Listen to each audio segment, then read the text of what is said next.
नमस्कार, आप देख रहे हैं नेक्स्ट 9 लाइव और मैं हूं आपके साथ अंकिता मिश्रा। मणिपुर धधक रहा है, मणिपुर जल रहा है और अपने न्याय की गुहार कर रहा है। मणिपुर में लोग अब बेचैन हैं, मणिपुर में लोग अब विचलित हैं, डर रहे हैं बाहर निकलने से। मणिपुर का बच्चा बच्चा ये सवाल उठा रहा है कि अब वो लोग कहाँ थे जो घर घर आकर के नारे लगाते थे, घर घर मोदी, हर हर मोदी। मोदी है तो मुमकिन है। अब कहा यह जा रहा है कि मोदी है तो सच में मुमकिन है। प्रधानमंत्री नरेंद्र मोदी को लगातार मणिपुर हिंसा के कांड में कटघरे में खड़ा किया जा रहा है, लेकिन भारतीय जनता पार्टी का इस पर रिएक्शन क्या आता है? भारतीय जनता पार्टी का इस पर इसकी जो प्रतिक्रिया है वो आती है कि विपक्षी पार्टियां इस मुद्दे को काफी ज्यादा रुचि से ले रही हैं। अब विपक्षी पार्टियां इस मुद्दे को रुचि से ना ले, यानी कि विपक्षी पार्टियां भारतीय जनता पार्टी पर कोई भी सवाल खड़ा ना करे। सिंपल यहाँ जो पूरा सवाल है वो ये खड़ा होता है कि क्या विपक्षी पार्टियां अपना काम करना बंद कर दे। जब भारतीय जनता पार्टी सत्ता में नहीं थी तब भी तो विपक्ष के तौर पर भारतीय जनता पार्टी ने सत्ता पक्ष को घेरा था। तब अब सत्ता पक्ष में जब वो हैं तो विपक्षी पार्टियों को उनका काम करने से क्यों रोका जा रहा है? पहला सवाल तो यहाँ ये है। लेकिन उसके अलावा कई और सवाल हैं जो दागे जाएंगे, कई और आपकी जो आपको रिपोर्ट है वो दिखाई जाएगी। लेकिन मणिपुर हिंसा पर पटना से लेकर के गोरखपुर, रांची और कई इलाकों में काफ़ी ज़्यादा रोष देखा जा रहा है और महिलाएं जो हैं वो सड़कों पर आ गई हैं। इस रिपोर्ट में देखिए, पटना से लेकर गोरखपुर, गोरखपुर से लेकर रांची, तमाम इलाकों में तमाम राजनीतिक कार्यकर्ता हो या फिर स्कूली छात्र हो, महिलाएं हो, सड़कों पर खड़ी हैं और मणिपुर हिंसा को लेकर के बात कर रही हैं। मणिपुर हिंसा पर प्रधानमंत्री नरेंद्र मोदी से सवाल कर रही हैं। देखिए ये रिपोर्ट। थोड़ा पीछे आइए। शर्म करो, शर्म करो, शर्म करो। प्रधानमंत्री चुप्पी तोड़ो, चुप्पी तोड़ो, चुप्पी तोड़ो। प्रधानमंत्री चुप्पी यूथ कांग्रेस जिंदाबाद, जिंदाबाद, जिंदाबाद। बेटी यूथ इस्तीफा दो, इस्तीफा दो। Ran Singh down down, down down down. Ran Singh down down, down down down. Modi सरकार शर्म करो, शर्म करो, शर्म करो। मोदी सरकार शर्म करो, शर्म करो, शर्म करो। महिलाओं का अत्याचार बंद करो, बंद करो, बंद करो। महिलाओं का अत्याचार बंद करो, बंद करो, बंद करो।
तो आपने ये रिपोर्ट देखी जिसमें मणिपुर हिंसा को लेकर के लोगों ने जो रोष है वो जाहिर किया है। चलिए अब मणिपुर हिंसा के ऊपर भारतीय जनता पार्टी के एक और नेता को दिखाते हैं।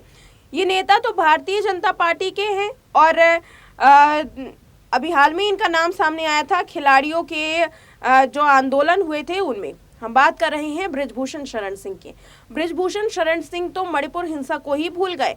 बृजभूषण शरण सिंह पर मणिपुर हिंसा पर सवाल दागे गए और इस पर मणिपुर हिंसा को लेकर बृजभूषण शरण सिंह ने जो अटपटा सा जवाब दिया, जो अजीब ढंग से जवाब दिया, या यूं कहें कि मणिपुर हिंसा पर वो बोलना नहीं चाहते थे लेकिन उनको बोलने पर मजबूर कर दिया गया। इसमें उनके पास कोई शब्द तो थे नहीं, तो फिर उन्होंने कार्रवाई की बात बोली और कहा ये निंदनीय है, ऐसा नहीं होना चाहिए था।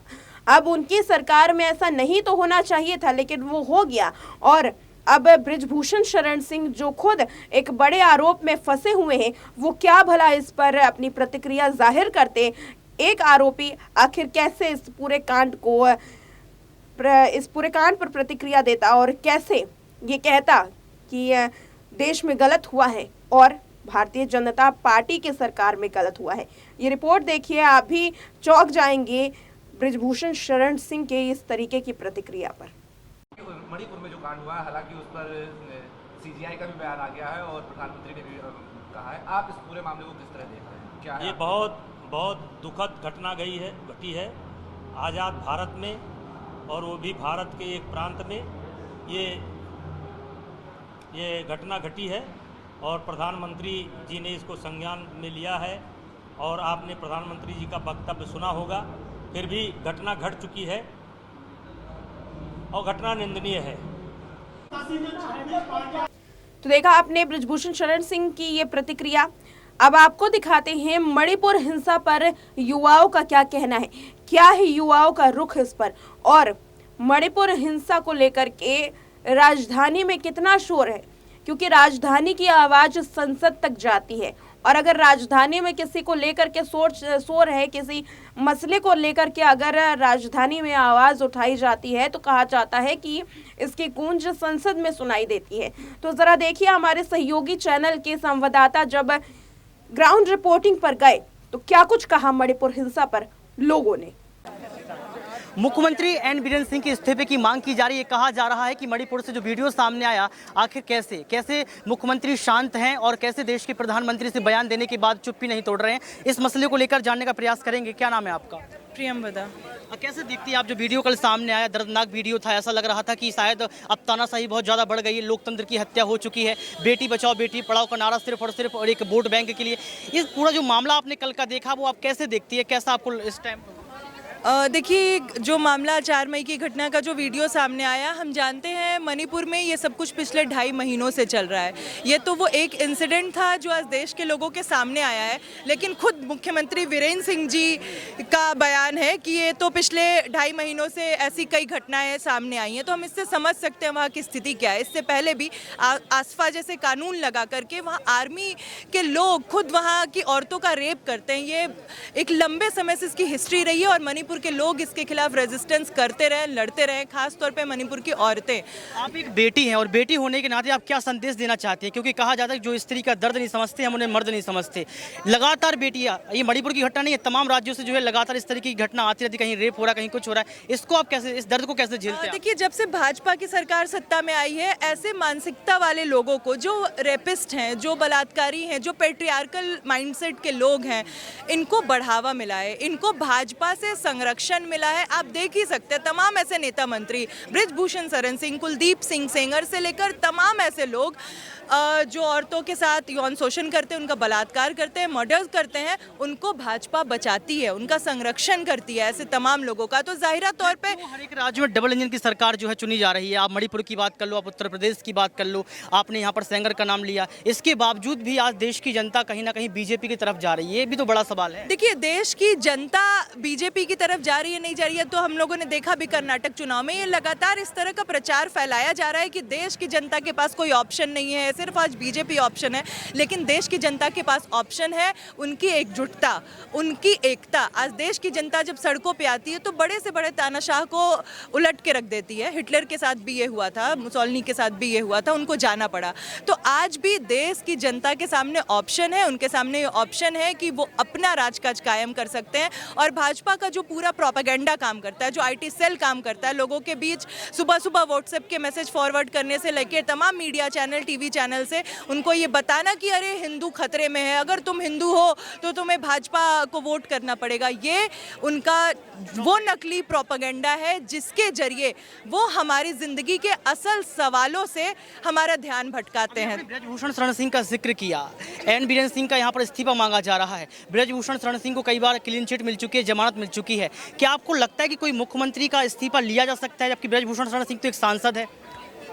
बिल्कुल मुख्यमंत्री एक जिनके राज्य में एक ऐसी घटना घट रही है जहां औरतों को निर्वस्त्र करके दौड़ाया जाता है, उसके साथ रेप किया जाता है और उसके बाद भी मुख्यमंत्री इसका संज्ञान लेकर इस्तीफा नहीं देते हैं, तो हमें शर्म आती है कि हमारे मुख्यमंत्री ऐसा, हमारे देश का प्रधानमंत्री ऐसा है जो 56 इंच के सीने होने का दावा करता है, जो बताता है 18 से 20 घंटा काम करता है और भारत जिसके लिए तरक्की कर रहा है। आज उसके भारत में उसके मणिपुर की स्थिति आप देख लीजिए जहां औरतों के साथ ऐसी घटनाएं घटती हैं।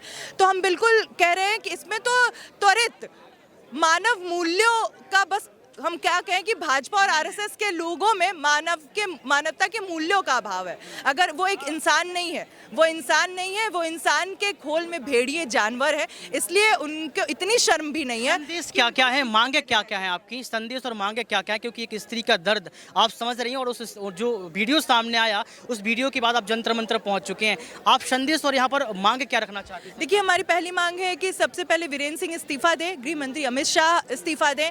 इसके अलावा हम मणिपुर में शांति त्वरित बहाल हो, इसके लिए सरकार ठोस कदम उठाए, हम इसकी डिमांड कर रहे हैं। और जो हम संदेश देश की जनता को देना चाहते हैं, हम यही देना चाहते हैं कि महज एक घटना जो हुई है मणिपुर में, ये घटना पिछले लंबे समय से भाजपा और आरएसएस द्वारा तैयार किए जा रहे मानसिकता, उनके नफरती प्रचार की देन है और इसके लिए जो लड़ाई होगी वो भी एक लंबी और जुझारू लड़ाई की हमें तैयारी करनी होगी, लोगों को एकजुट करना होगा। तो इसके लिए हमें जाहिर तौर पे एक दिन के प्रदर्शन से आगे बढ़ के एक लंबे आंदोलन की तैयारी करनी होगी जो इस फांसीवाद को उखाड़ फेंकेगा। एक और महिला मौजूद है, इनसे जानने का प्रयास करेंगे कि आप क्या कुछ देखती हैं इस तस्वीर को, क्या लगता है कि क्या एन बीरेंद्र सिंह का इस्तीफा हो जाएगा? मैम, बिल्कुल होना तो चाहिए, होना तो चाहिए, बिल्कुल बिल्कुल बिल्कुल। तो आप समझ सकते हैं यहाँ पर कि एक दर्द, जिस दर्द को देश के प्रधानमंत्री नहीं समझ रहे हैं।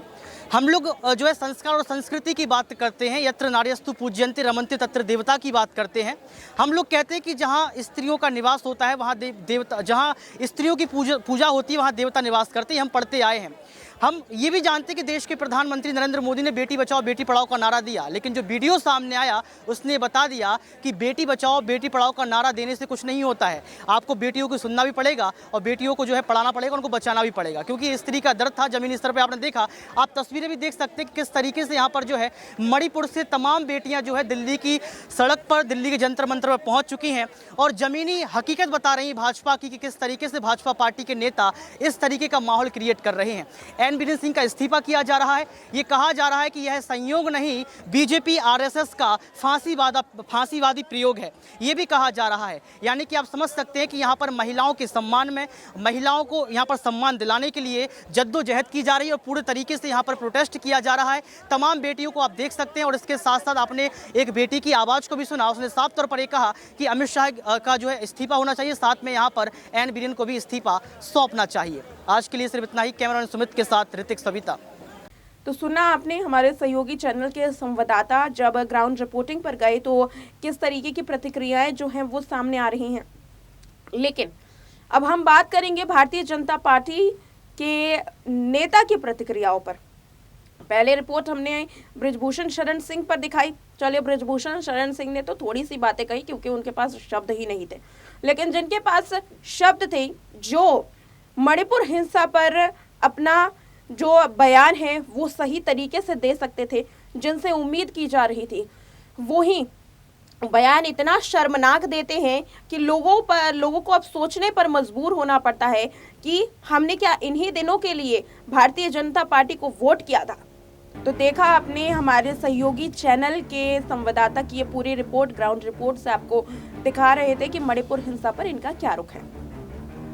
अब आपको जरा उस नेता की बातें सुनाते हैं जो भारतीय जनता पार्टी से जुड़ा है, सत्ताधीन है और सत्ता में जुड़े होने के कारण अब उनका जो शर्मनाक बयान जब सामने आता है तो लोग ये सोचने पर मजबूर हो जाते हैं कि क्या इसी दिन के लिए इन्हें वोट दिए गए थे। हम बात कर रहे हैं असम के सीएम हेमंत बिस्वा शर्मा की। याद कीजिए, केजरीवाल का जब दौर सामने आया था तो हेमंत बिस्वा शर्मा ने सीधे तौर पर धमकी दे डाली थी। अब यही धमकी देने वाले हेमंत बिस्वा शर्मा क्या कहते हैं सुनेंगे तो आपको भी शायद लगेगा कि भारतीय जनता पार्टी में मोदी है तो सब कुछ मुमकिन है। असम के सीएम हेमंत बिस्वा शर्मा ने बयान दिया, कहा कि 2017 के कार्यकाल को लेकर कांग्रेस और यूपीए पर तीखा हमला बोला और कहा कि विपक्ष इस पूरे मुद्दे को काफी रुचि से ले रही है। दोगलापन के भी आरोप लगाए गए। उन्होंने कहा कि कांग्रेस अचानक ही मणिपुर में अत्यधिक रुचि दिखा रही है। पार्टी को थोड़ा पीछे मुड़ करके देखना चाहिए कि राज्य में जब उनकी सरकार थी तो प्रधानमंत्री मनमोहन सिंह की प्रतिक्रिया कैसी आई थी।